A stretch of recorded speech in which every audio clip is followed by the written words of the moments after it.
আজ করে নেব টমেটো বাটা দিয়ে রুই মাছের ঝোল।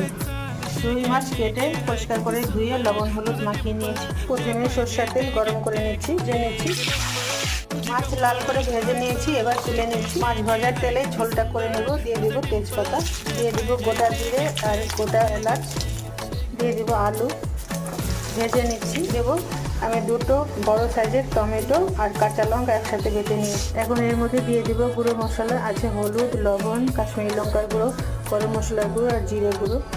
মশলা একসাথে ভালো করে কষিয়ে নিচ্ছি যতক্ষণ না তেল ছাড়া আসছে। দিয়ে দেবো অল্প চিনি, অল্প জল দিয়ে আরেকটু কষিয়ে নিচ্ছি।